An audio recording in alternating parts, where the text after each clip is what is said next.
Today our topic is probability. This is the new topic in 10th class. So आप लोगों की तवज्जो इस पर ज़्यादा हो जानी चाहिए. ये फर्स्ट probability अब नेक्स्ट जितनी भी जो हमारी वीडियोस हैं 3-4 वीडियोस वो हमारी probability की होगी. एक वीडियो में आपको बताया जाएगा जो इस वीडियो में आपको बताया जाएगा कि probability क्या है, सिंपल इवेंट्स की probability हम कैसे फाइंड करते हैं, और फिर नेक्स्ट वीडियो में आपको बताया जाएगा यूज़ ऑफ वेन डायग्राम. फिर एक वीडियो में आपको बताया जाएगा रिलेटिव फ्रीक्वेंसी के बारे में, and one video for the probability diagram or possibility diagram, and another video for the simple tree diagram, and one video for the mix or conditional tree diagram.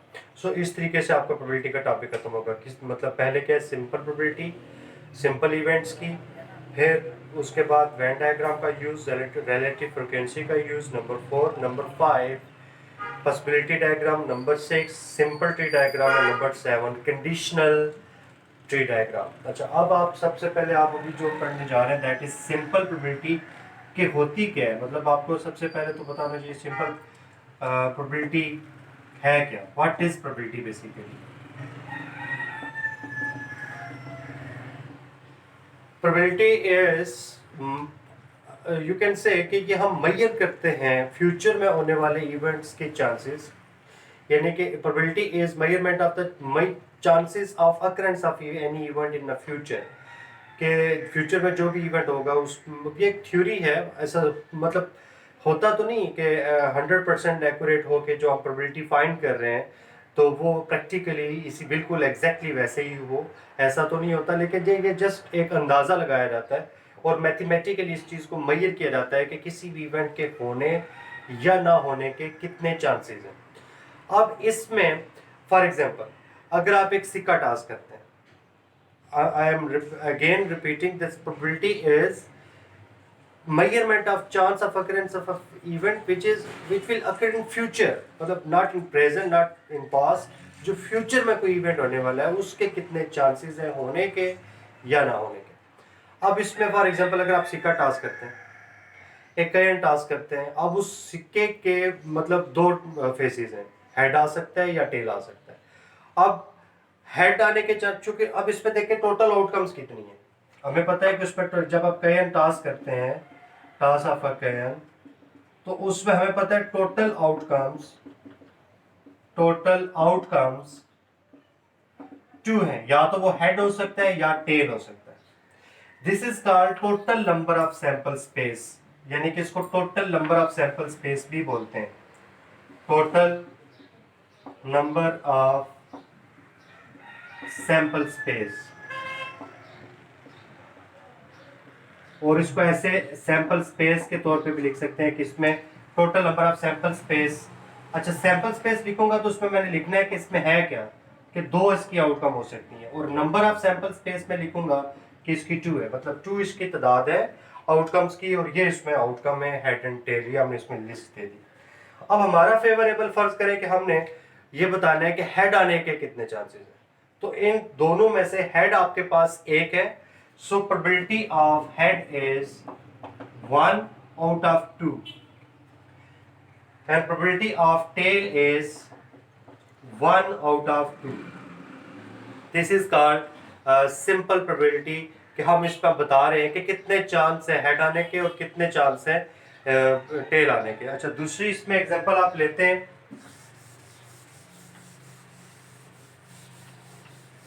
For example अगर आपके पास एक regular dice है ludo वाला, अब उसको जब आप throw करते हैं तो आपको पता है कि उसमें सैंपल स्पेस क्या हो सकती है डाइस के लिए, रेगुलर डाइस जो आप यूज करते हैं. अब उस पर टोटल सैंपल स्पेस 1 आ सकता है, 2 आ सकता है, 3 आ सकता है, 4 आ सकता है, 5 आ सकता है और 6 आ सकता है. And number of sample space के इज 6. अब इसमें से अगर आपने प्रोबेबिलिटी फाइंड करनी है, what is the probability of even number, तो इवन इसमें है आपके पास 1 2 3, तो ये 3 out of 6. अगर आपने इसमें फाइंड करना है what is the probability of divisible by 3, probability of numbers which is divisible by 3, वो है आपके पास एक 3 और एक 6, टोटल 2 है, तो 2 out of 6, यानी 2 numbers are divisible by 3 in our sample space. So उसकी प्रोबेबिलिटी 2/6 होगी. That can be simplified 1/2, that can be simplified 1/3. That can be written as a decimal as well, 0.5 and 0.33. ये 3 all are equivalent, 3 all are equivalent. इसमें आप fraction में लिखें, अगर paper में given है कि सिंप्लीफाइड लिखें, या क्वेश्चन में जो गिवन है डेसिमल में लिखें, तो वो according to the requirement of question आप देख लेते हैं कि इसको किस तरह से आंसर करना है. This is the second example. अब हम जनरल एक फार्मूला बना लेते हैं कि प्रोबेबिलिटी फाइंड करने का जनरल क्या फार्मूला है. वो ये है कि किसी भी इवेंट की probability our number of our favourable outcome, favourable जिसके हम फाइंड करने चाहते हैं, ठीक है, favourable outcomes, number of favourable outcomes divided by total outcomes या sample space. This is the formula for the probability. Number of our favourable outcomes जिसका हम प्रोबेबिलिटी फाइंड करना चाहते हैं, हमारे सैंपल स्पेस में हम देखते हैं कि उसकी कितनी है, उसके कितने नंबर्स है, कितनी क्वांटिटी है, and total number of outcomes, that is the formula for the basic probability. अब नेक्स्ट एक एग्जांपल आप और देख लेते हैं. फॉर एग्जांपल आपकी क्लास में टोटल नंबर ऑफ स्टूडेंट्स हैं 100 और 60. टोटल नंबर ऑफ स्टूडेंट्स है 60. Total students in your class is 60, जिसमें से गर्ल्स हैं 34 एंड बॉयज हैं 26.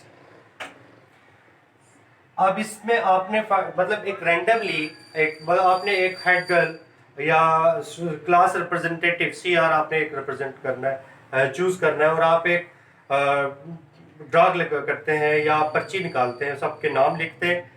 तो what is the probability of the select choosing of a girl. अब total of students is 60, it means total number of sample space is 60.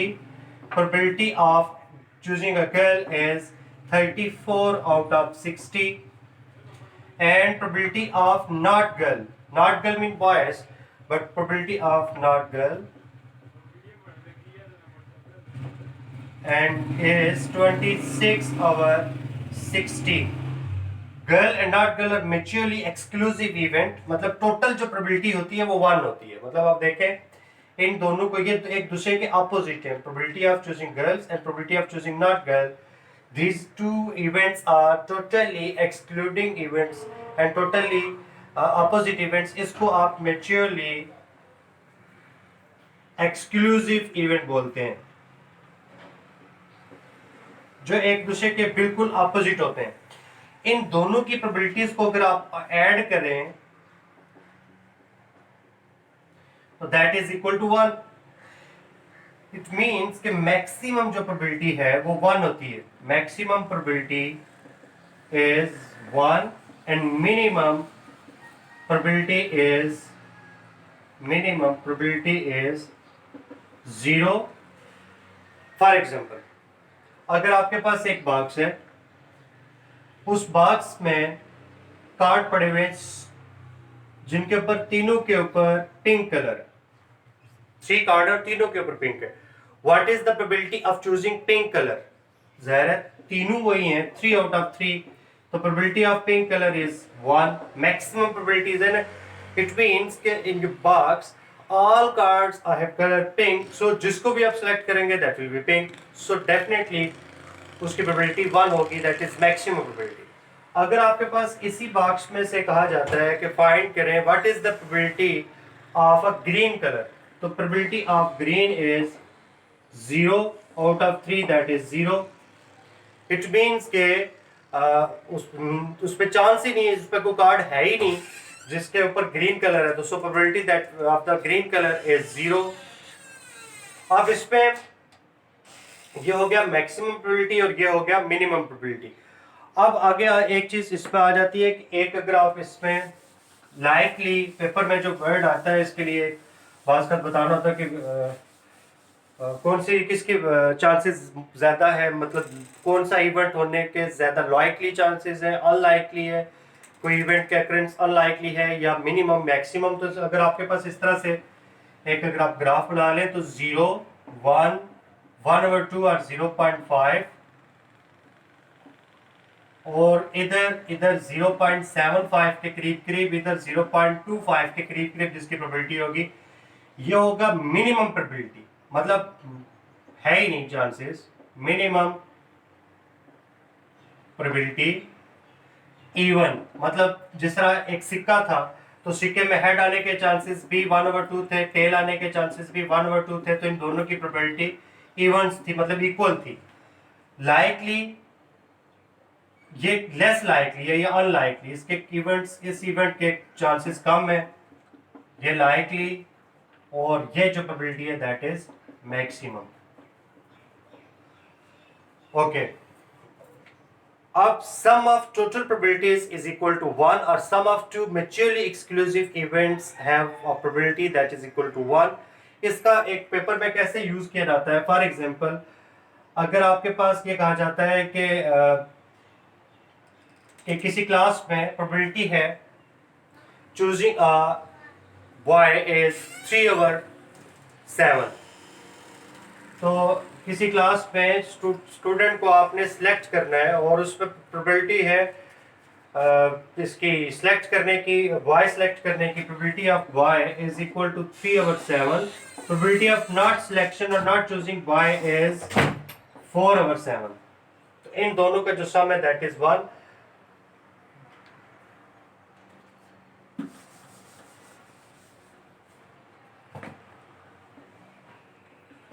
So this is the basic probability।